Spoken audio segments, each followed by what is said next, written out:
where do we get the energy to do this? Do we meditate? It's always a good idea. Do we pray? Always a good idea. But there's a new yoga, right? We commit our outrageous acts of love, because that's what an outrageous lover does. We know which outrageous acts of love do we commit, those that are a function of our unique self.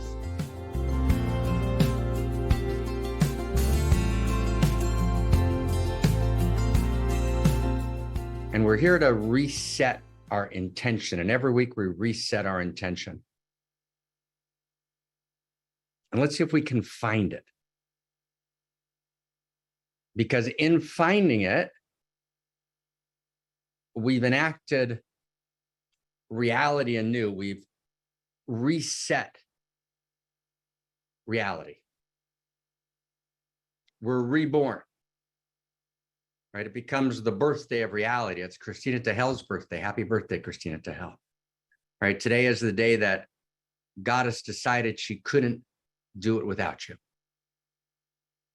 So let's feel this, friends, okay? Let's feel this. This is the birthday of One Mountain, Many Paths. It's the birthday of the revolution. And what is this revolution? We're poised right in this moment, right? Between utopia and dystopia. And we need to change the very vector of history. We're not just poised before dystopia. It's not just, it's going to all fall apart. It's not just existential risk to our very existence and catastrophic risk, which is real, that we've been talking about here for 10 years.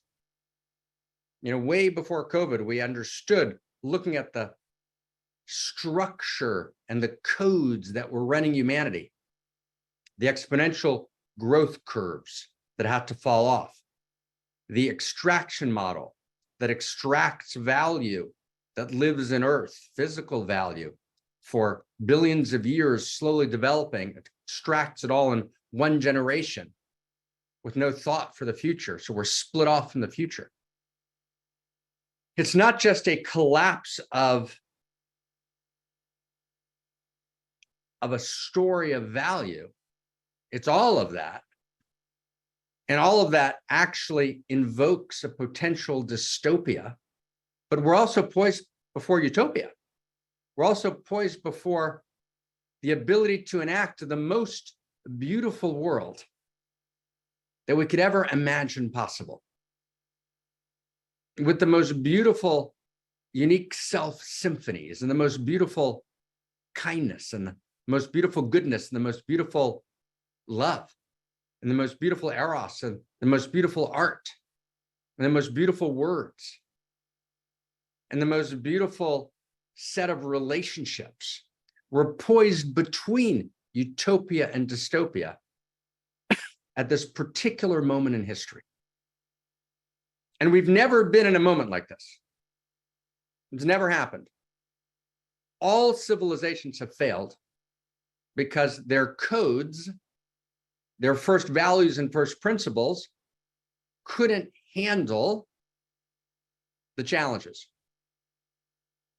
And so internal conflict and ethnocentric conflict between nations and gaps between the rich and the poor in nations and poor codes, corrupted or degraded first principles and first values, caused the collapse of every civilization at some point.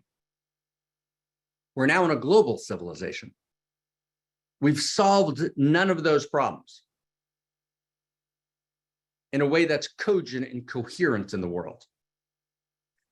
Add to the global civilization exponential technologies, which are unregulated, which are developing AI at the very center of it at exponential rates, with a race to the bottom. But a race to the bottom meaning multipolar traps. No one's willing to stop developing because the fear is that the other person's going to develop. Whoever succeeds in developing what's called general AI, AGI, general artificial intelligence, will actually be able to assert exponential control over economies and militaries. That's for sure. That's clear. And that's based, my friend Lena, not on a casual observation, but on a very, very careful reading, really the leading edges of AI. We've been here at the center involved, even in the last several weeks, in the last several years, with kind of the key figures at the leading edges of AI, right, in private conversations from various key sectors. And there's a weight of opinion that's very, very strong that actually feels this way. And let's say there's only 20% chance that they're right. Would you cross a bridge that there was 20% chance it would collapse on you? You obviously wouldn't. The chances are much higher than 20%. So we're poised before a genuine dystopia, but technology is not dystopia. Technology is coded with values. So we can code that same set of technologies with new values, with new codes, with new possibilities. And those possibilities live in us. Those are actually the inherent first principles and first values that have gotten hijacked, corrupted, or degraded. Now, it's not by going back to ancient shamanism that we're going to get there. It's not by going back to ancient magic that we're going to get there. We're going to get there through evolutionary shamanism and evolutionary magic, through evolutionary love codes, right, that are rooted in the deepest understandings of the sciences, both the exterior sciences and the interior sciences, that are telling what we call a new story of value. So everyone got a new story of value, with the realization that value is real, just like space and time and motion. In the manifest world, there's value. It's at the same level. It's not about values. Does everyone get the distinction?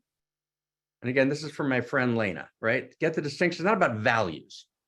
It's about value. Values underneath values, right? We live, right? We have to realize we live in a field of value.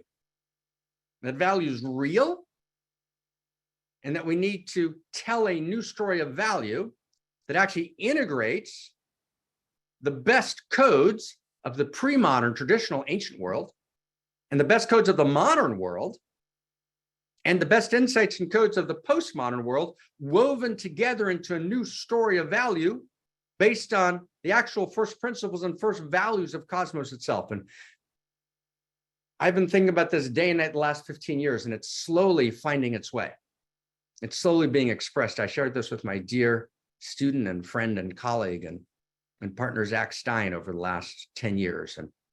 And we've come together in Unique Self Institute and the Outrageous Love Project and the Phenomenology of Eros and One Mountain, Many Paths, right, in the Mystery School and the Crossing, and in these institutions that were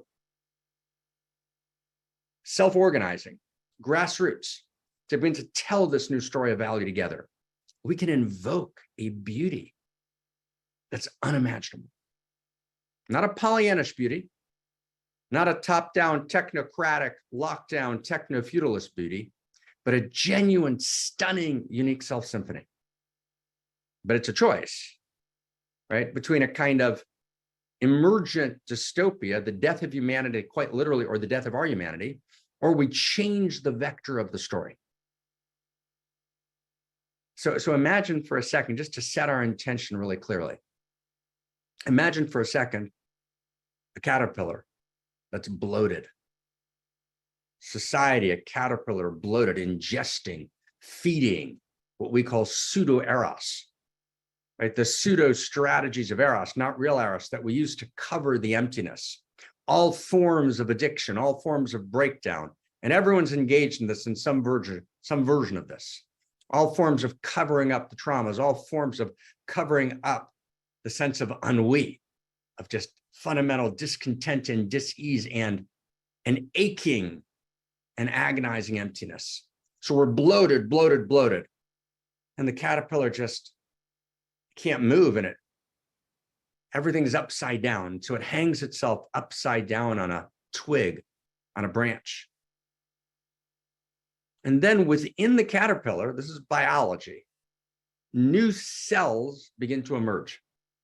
And those cells I promise I'm not making this up. We're actually called by biologists imaginal discs or imaginal cells. And they're actually offering new codes. That's what they're doing, new codes. But the old order, the mainstreams of society, go to kill these imaginal cells. They murder them. Martin Luther King, Bobby Kennedy, Gandhi, right? There's all sorts of murders of Eros, attempted social murders, attempted political murders. Sometimes they're real. Sometimes they play in the realm of politics, internet takedowns. We go to murder Eros. We go to murder these imaginal cells. And some of them get murdered. And sometimes we suffer attempted social murders, right? That take place on Wikipedia or all over the internet. It's real. But then what happens in the caterpillar is that the imaginal cells begin to find each other. And that's us. Every single person who's here in One Mountain, Many Paths, all of us are imaginal cells. And we're here because we're finding each other. And when we find each other, we get strong. And we actually write and we resonate with each other in a new set of codes. And we're calling those evolutionary love codes, which are expressions of first principles and first values of reality. Both Dharma, they're both first principles and first values, and they're also yoga, first practices. And we come together here every week as a community in order to explode reality to its next step. Not to explode it violently, but with an outrageous energy. Systems theory. When a system is far from disequilibrium, right? Let me say that again. When a system is far from equilibrium, it's about to dissipate. It's about to fall apart.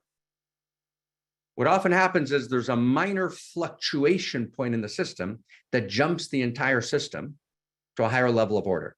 That minor fluctuation point is the imaginal cells in the caterpillar finding each other and telling a new story of value. And what actually happens is that the imaginal cells tell each other, they are actually quite literally new codes that actually recode. This is Project Recode. It's the reconstructive project. It's the reconstructive project. After all the deconstructions of postmodernity, there's this huge reconstructive project. It's the telling of the new story of value. It's the writing of the new codes. And that's what we come together. We are the new codes. It's us. We're the new codes. We're the writers of the codes. We are the codes. We become the codes. We live the codes. We cross to the other side. We literally become together the new human and the new humanity. And what emerges out of that bloated caterpillar is a butterfly, beautiful, free, soaring, filled with unimaginable delight. That's who we are. That's the new human. That's the new humanity. That's what we call Homo sapien becoming Homo Amor. Now, I just want to share with you, and it's so wildly exciting, in the next few weeks, not in the next two, probably 3 or 4 from now, we're going to have between, let's say, May 15th and, through the summer, we're going to have a bunch of community meetings because we're ready to go to the next level. We're ready to take One Mountain as ours to the next level. We want to hear from each other more. So we're going to have a whole bunch of, within One Mountain Q&A sessions on topics. And then we're going to have little community meetings after One Mountain, that time right afterwards, where we get to talk to each other and just envision this next step together. And the One Mountain team, and anyone's welcome to join. This is a self-organizing, self-actualizing One Mountain. We're going to take this to the next level, right? Both in people joining and becoming stakeholders, because at the center of everything we're doing is One Mountain. Right? This is the place we tell the new story of value. This is the place we find each other. And I can't tell you how many people have come to me, even in our board, and said, why do you spend so much time on One Mountain? It takes like all of Sunday and preparation, and it's a few thousand people. We're trying to change the source code of the world. No, but that's not right. See, it's when we find each other close every week I don't know, what week are we on now? We're somewhere close to 340, 50, somewhere around there, right? 336, right? Wow, right? 336 every week. And each week we deepen the story. And each week we write new evolutionary love codes. And each week we dance together. And each week we pray together. Then we become the new story ourselves. There's a great book written in Princeton University Press, published it, called Culture Moves. And I love the book. Someone sent it to me after I gave a talk, and it actually proves sociologically, based on an enormous amount of information, essentially the intuition that we're based on, which is the way you change the mainstream is you actually operate at the periphery, right? You're not concerned with becoming famous, right? You actually operate, and I want to read you something that a dear friend of mine sent me literally the other day. I was thinking about this last night, just this exact thing. And literally, as I was thinking about it, I opened my text and I saw a note that had actually come in earlier, but that I hadn't read it. Okay. And I won't say the person's name because I don't have their permission, but they write, there's a poem by Pasternak, right? The great Russian poet. And it talks about, I'm quoting now, it talks about the indecency of being famous. Not a great phrase. I love that phrase, the indecency of being famous. Here's the quote. This is not what uplifts you. This is not what uplifts you. And the depth and the joy of obscurity in which you hide your steps as terrain hides in a fog. Right? It talks about living simply and humbly so as to ultimately attract the love of space and to hear the call of the future. And it's deep, right? But it's talking about, don't worry about getting 1 million likes. Right? Don't worry, right? That we'll get there. But first, let's be here together. Let's hide our steps. Let's find each other deeply. Let's write these new codes. Let's find each other every week. Let's feel each other, right? Let's touch each other, right? Let's be together. When we're together, the key is, and it's the second part, the last quatrain, which says, and not to recant the face, not even by a tiny fraction, but to be alive, and that's it till the very end, right? So face, what is face? Face is the most important word in the text of Genesis. I've written a lot about face. We just published an article on Academia U about face, and my friend Emmanuel Levinas wrote a lot about face, but face is when we're face to face. Face is, in Hebrew, the word face is panim, P-A-N-I-M, panim, P-A-N-I-M, means face. But it's also the same root word in Hebrew is also inside. It's the word lifnei. It's the same root word, 2-letter root of pei and nun. So face means face. It means to be inside, interior, inside.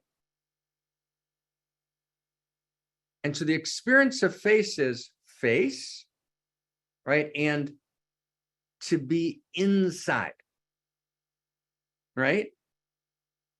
And the third meaning of face is to be before. Let's say in the biblical text, when you're before God, you're lifnei, before God. So face is panim, face. Then there's pnimi, 2-letter root, inside. And then there's lifnei, to be before. And parentheses, I said it wrong before. I said lifnei, and I said lifnei was inside. Lifnei means to be before. So lifnei is before, but it's the same 2-letter root. Panim, face, 2-letter root. Pnimi, inside, 2-letter root. So the word face in the original Hebrew means inside. It means before, I'm before you. I'm standing before the king. And it means face. Now, why am I telling you all that? Because what it actually means, what the word lifnei Adonai, to be before the goddess, which is how it's translated from the Hebrew, it doesn't mean to be before the goddess. It means to be on the inside of goddess's face.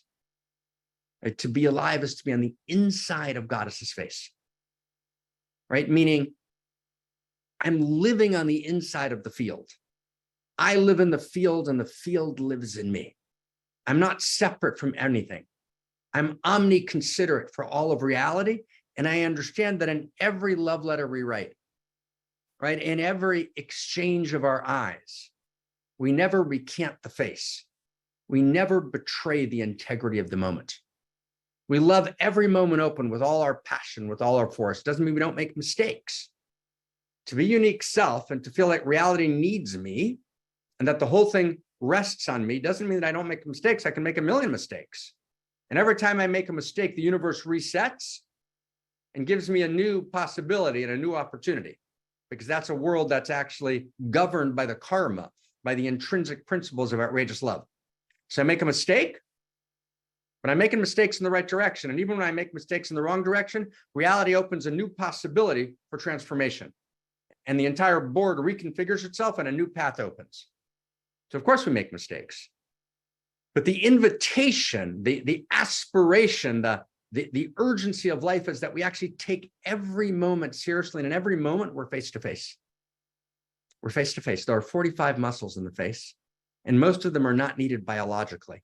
They're needed to transmit love, to transmit outrageous love, to transmit feeling, depth, subtlety, nuance, which is the great beauty of being alive. When my inside finds and feels your inside, when I liberate you from loneliness by recognizing you, by feeling you, by knowing that we're intimate together, we have a shared identity. There's some place and we're part of a larger field together, and we're unique expressions of that field, and we're joining together, playing our instruments in unique self-symphony, madly in love with each other and with reality, knowing that reality actually needs us, that we're not extra on the set, and yet reality loves us so much that every mistake configures a new possibility. So in every moment, we never recant face, meaning we never back off. We never say, oh, this is just a moment. So I can talk a little sharply, and I'll explain why I talk sharply, because I just was being sloppy. No. Every word is fierce and kind. Every word is embracing and madly loving and demanding. In every moment, not to recant face means one thing in Pasternak. In every moment, I'm either open or closed. In every moment, the moment's either open or closed. I can either love the moment open or the moment stays closed. So that's what we're doing here in One Mountain. In One Mountain, right, for the last bunch of years, we started in 2016 with my evolutionary partner, Barbara Marx Hubbard, right? We've come together to actually love each other personally. And a whole bunch of people have said to me, I said this a few minutes ago, why are you spending so much time in this? Or you just like build it, do big ad buys and build it into, zillions of people through kind of major, and all these people have advice about how you do ad buys on the web. No, that's not what we're doing, right? Remember that book, Princeton University Press, Culture Moves. We actually create at the periphery of culture a depth, a loving. We actually cross to the other side. We become the new human. We become those imaginal cells, right, in that caterpillar that actually find each other. We love each other. And we love each other outrageously. We feel each other. And we begin to be the utopia. We read each other outrageous love letters. And we're going to talk today about outrageous love letters. That's our topic today. And we begin to be and become outrageous lovers committing outrageous acts of love.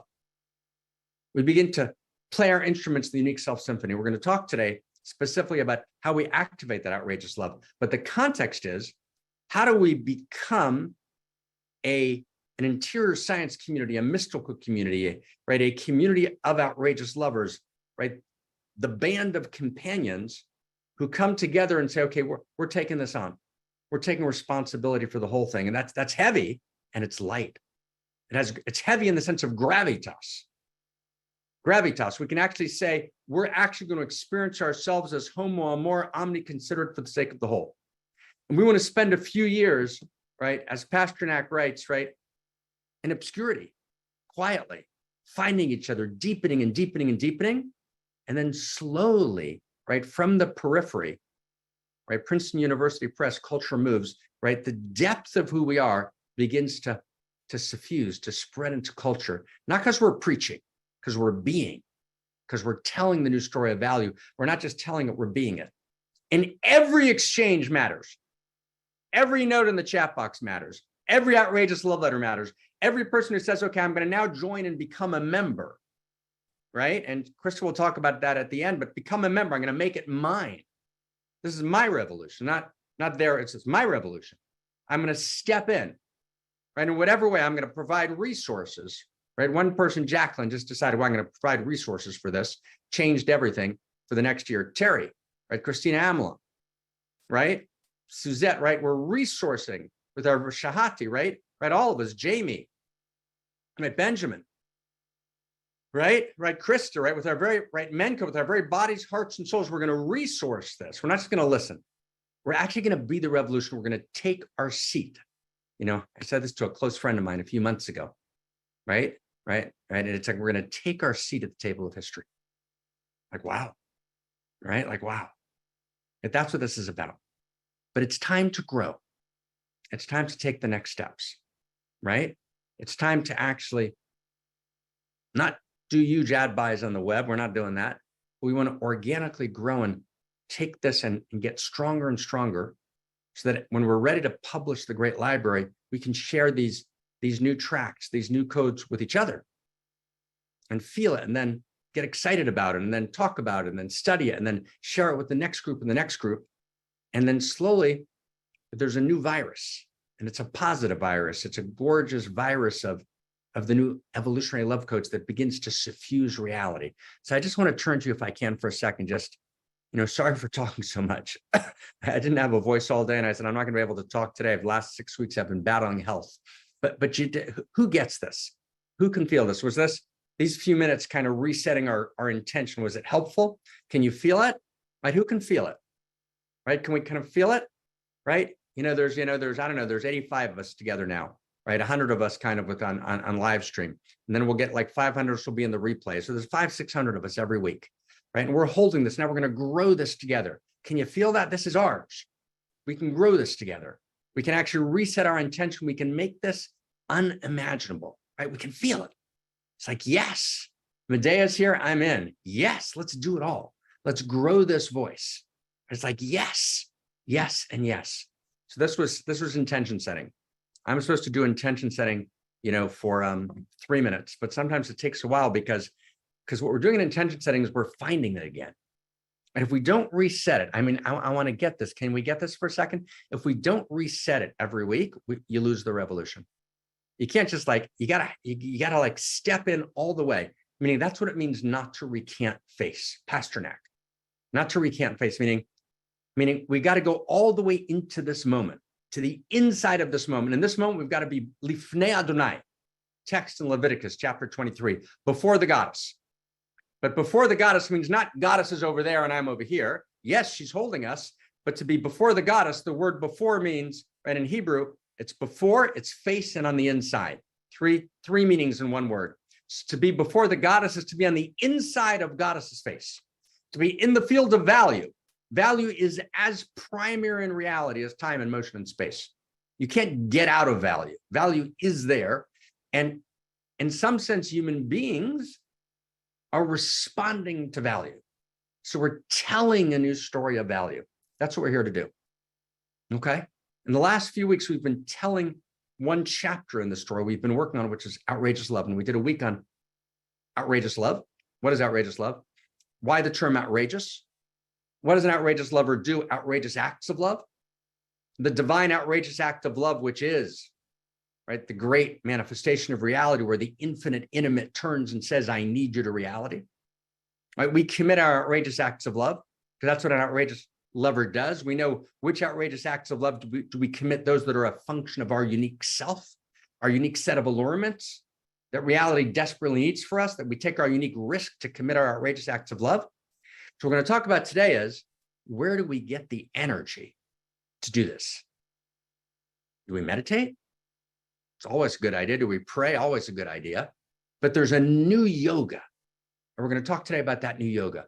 And it's the new yoga that is actually the fuel of this revolution. It's our revolution, our revolution. So I turn with a great love to Tom, and I'm going to ask Tom if he can slowly, Tom's a beautiful lineage holder and dear, dear, dear friend. And Tom and I did Holy of Holies for years, and we're always in Holy of Holies together. And I'm actually excited to get a manuscript back from him pretty soon, sometime in the next few months, about a little book we did together on the actual process of becoming unique self. We're dancing together.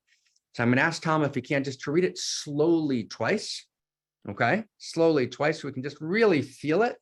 And then we'll dive in with kind of a short talking about this next step. We're talking about a whole next step. Outrageous love, outrageous acts of love. Now we're going to do this short talk to kind of bring down this next step is how do we activate the energy of the revolution? Outrageous love letters. With mad delight, I turn to Tom. Thank you, Dr. Mark. Always a delight to be here with you. Slowly twice it is. Based on the leading edges of interior and exterior science, the most accurate statement of human identity is human beings are, to a person, unique incarnations of outrageous love, which itself is not a mere social construction, but the heart of existence itself. Said simply, you are an outrageous lover. What do outrageous lovers do? Outrageous lovers commit outrageous acts of love.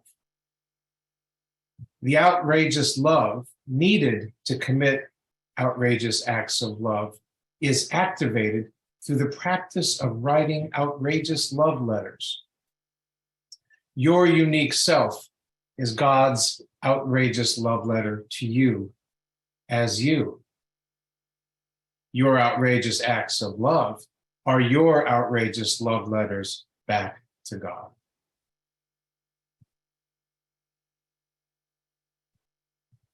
Based on the leading edges of exterior and interior science, the most accurate statement of human identity is this: human beings are, to a person, unique incarnations of outrageous love, which itself is not a mere social construction, but the heart of existence itself. Said simply, you are an outrageous lover. What do outrageous lovers do? Outrageous lovers commit outrageous acts of love. The outrageous love needed to commit outrageous acts of love is activated through the practice of writing outrageous love letters. Your unique self is God's outrageous love letter to you as you. Your outrageous acts of love are your outrageous love letters back to God. And now I turn my word back to you, Dr. Mark. Thank you, Tom. Thank you so, so much. And I'm going to stay off camera because I want to now get into this code just in voice. Okay?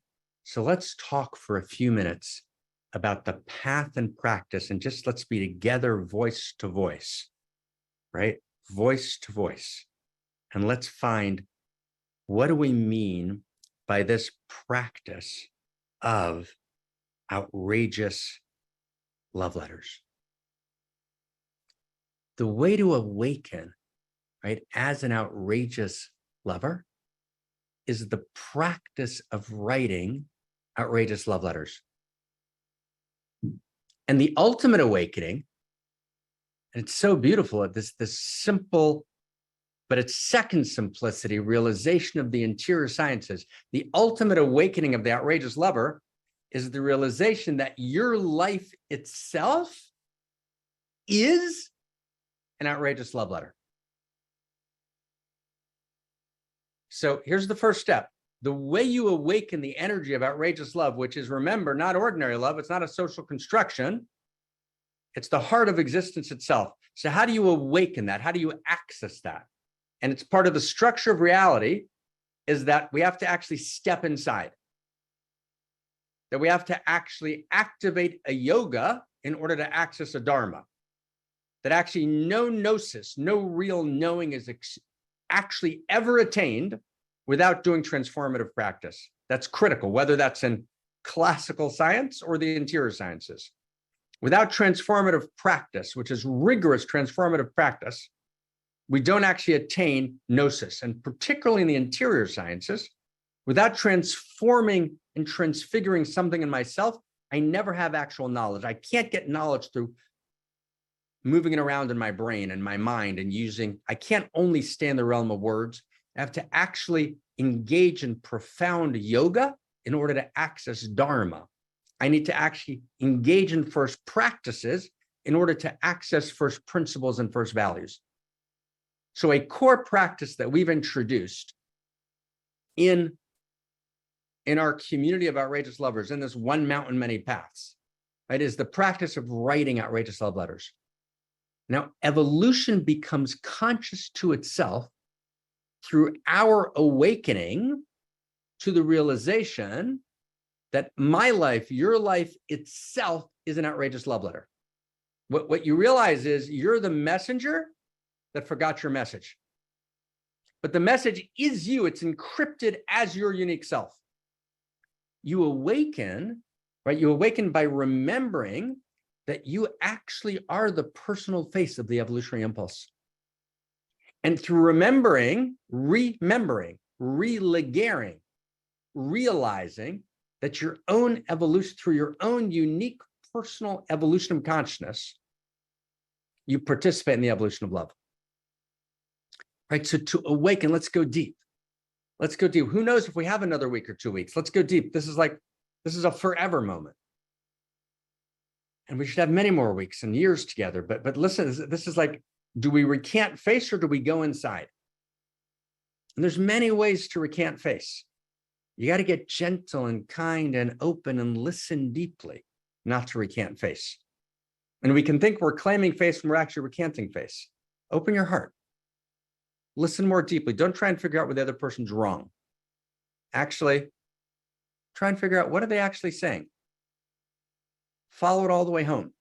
Find the resistance in yourself. Why are you resisting? What's the source of your resistance? So to awaken as an outrageous lover is to become intimate with reality itself. You recognize that you're living in an intimate universe in which you're seen, witnessed, addressed, and called.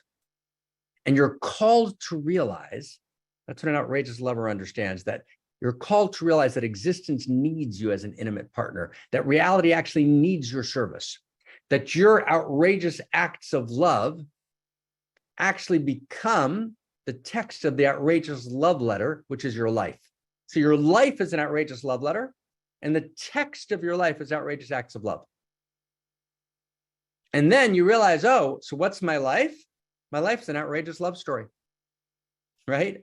So living your life as an outrageous love letter comes from the realization that my life is an outrageous love story, that it's chapter and verse in the universal love story, and that the outrageous acts of love that I commit, which are a function of my unique self, for which I'm willing to take my unique risk, that's my outrageous love story. What I do is I actually awaken as the evolutionary impulse. When I awaken as the evolutionary impulse, I activate my capacity for outrageous acts of love. When that happens, I become intimate with self and intimate with universe. And universe comes into intimate communion with you, with me. Okay? Now let's go slow for a second. So the practice that activates the truth that my life is an outrageous love letter is the actual practice of literally writing outrageous love letters themselves. Because what we need the capacity to do is not to wait till we feel it, but to actually cause the feeling, to go on the journey, to choose. So you can access outrageous love even when you're not spontaneously feeling it, because the practice, the yoga of writing outrageous love letters itself kindles outrageous love.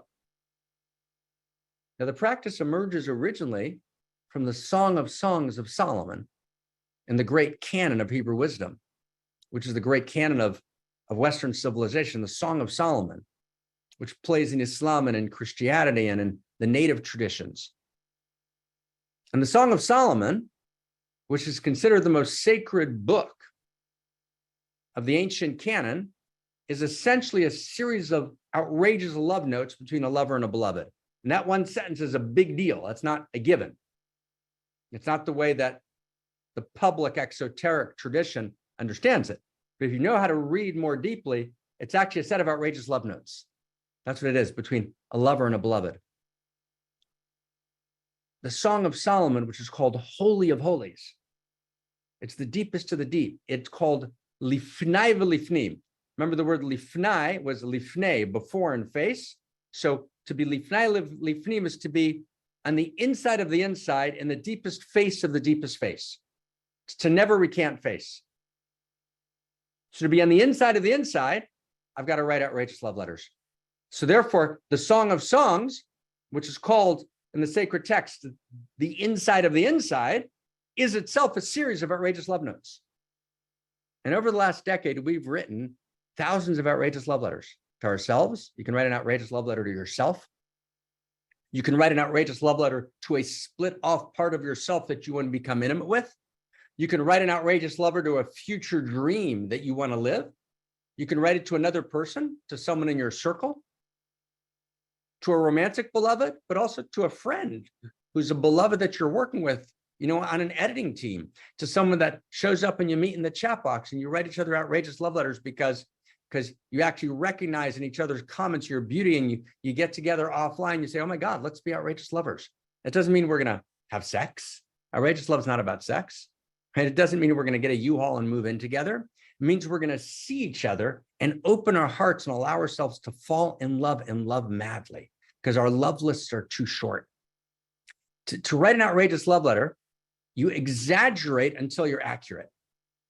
You actually describe the other person in ways that you're never allowed to, until you actually get to the full accurate beauty of who actually you're writing outrageous love letters with.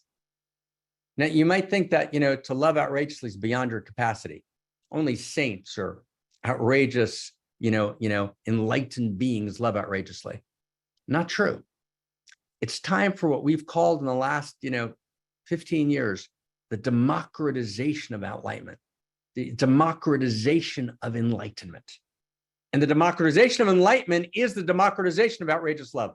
It means we're not going to meditate our way to enlightenment. We're not going to pray our way to enlightenment. We're going to love our way to enlightenment, right? We're going to love our way to enlightenment.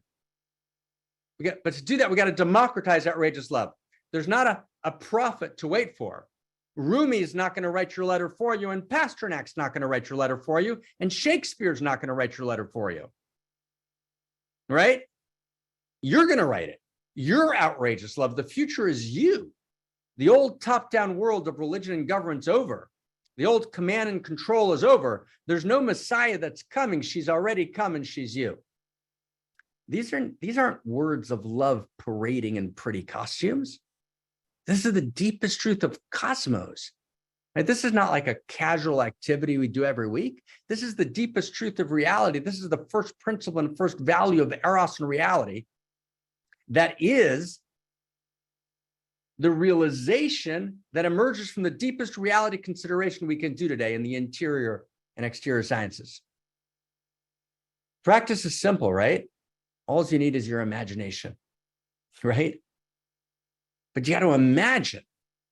God may be a figment of your imagination. That may be true, but your imagination is a figment of God. And when you write outrageous love letters, you let your imagination, your fantasy soar, and you fantasize of a world of depth and a world of goodness and a world of truth. So we actually begin to become utopia. So one of the things we do is we actually envision the dystopian possibility, including the AI dystopian possibility. And I will put next week a full bibliography, right, on the people that I think are the best people, right, who I've both talked to and engaged in extensively. So everyone can read the full bibliography. I think that's a genuine, I'm actually sure of it, as sure as I'm talking. I'm sure that the existential threat is beyond real, right? And we'll do that bibliography. Maybe we'll send it to people for people who are interested next week, right? And it's hard to imagine, but it's real. But we're not here about invoking dystopia. In order to respond to dystopia, we've got to actually begin to live utopia. We've got to actually embody the alternative. We've got to be able to live the dream of what's possible. We've got to begin to live and be Homo Amor. We've got to begin to live utopia. It's the practice that awakens Homo Amor, right? That awakens your deeper identity as an outrageous love letter is no less and no more than actually writing outrageous love letters yourself.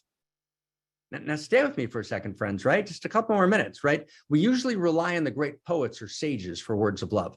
We want to send someone, words of love. We actually find some quote from some master, that's written in a card and we send it to someone. You know, often people use Rumi, right? The great Persian poet, and you send someone a love letter with a quote from Rumi.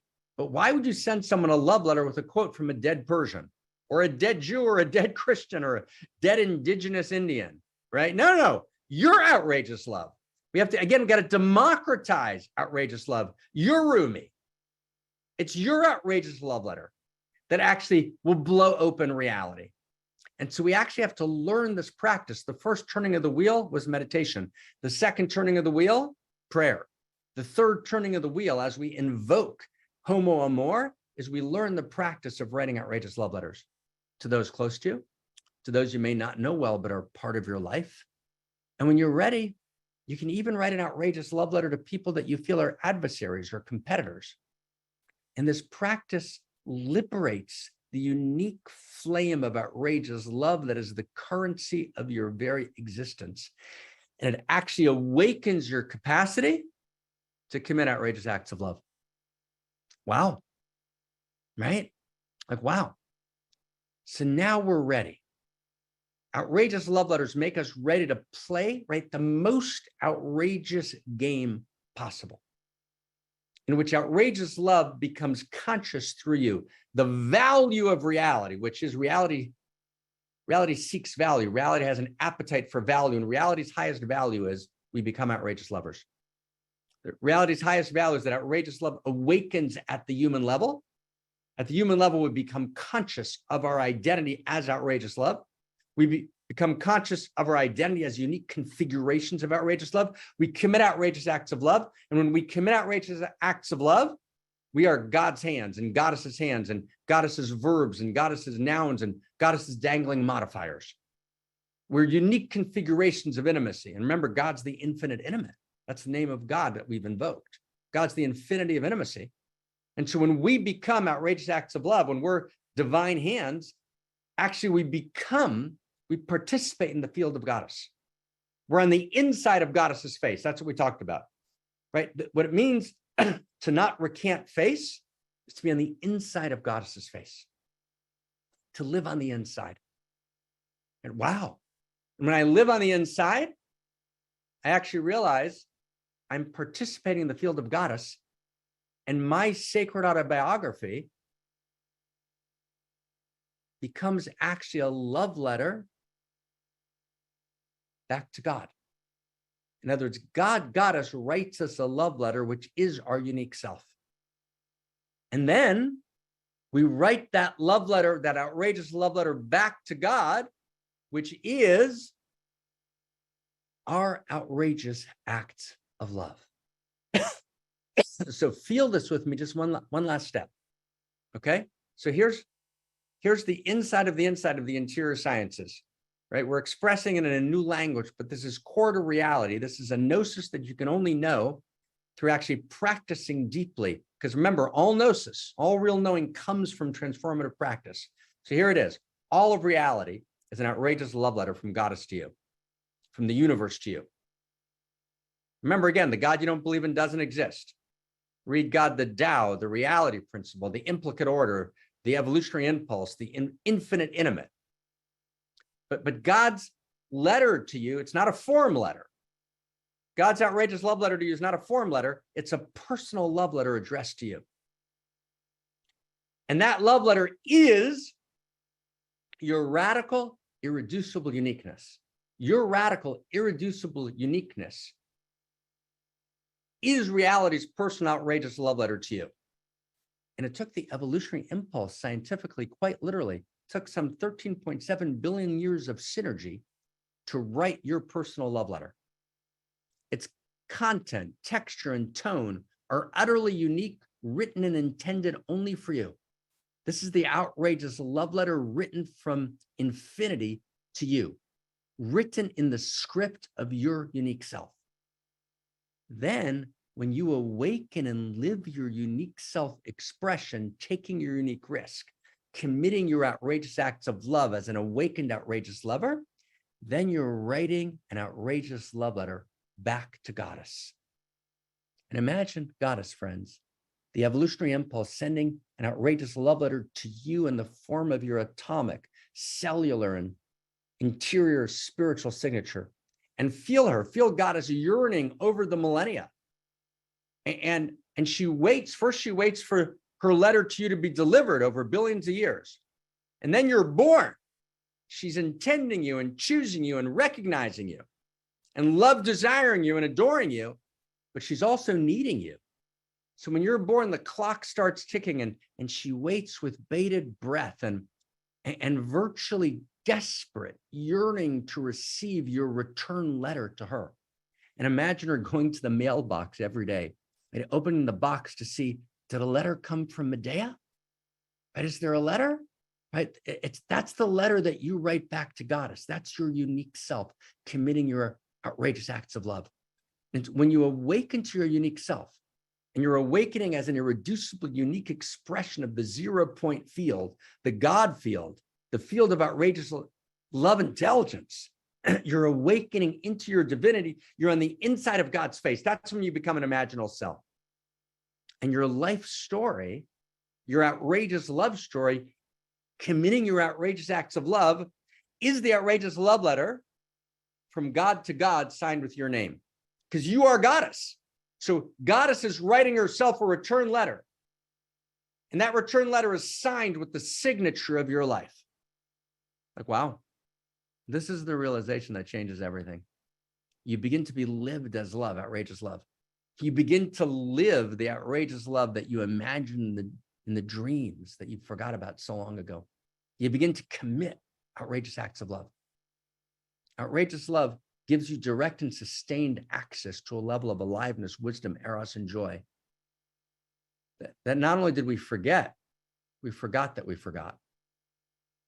Outrageous love is the memory of our future, of the new human and the new humanity. So now we've brought outrageous love letters onto the table, right? And we're going to begin to have a page where we can actually write outrageous love letters and talk about, right, what outrageous acts of love we committed and inspire each other. We're just beginning. But I wanted to today at least take the next step with your permission, tenderly, gently, right? You know, the beautiful code that Tom resonated, right? To begin to unpack this.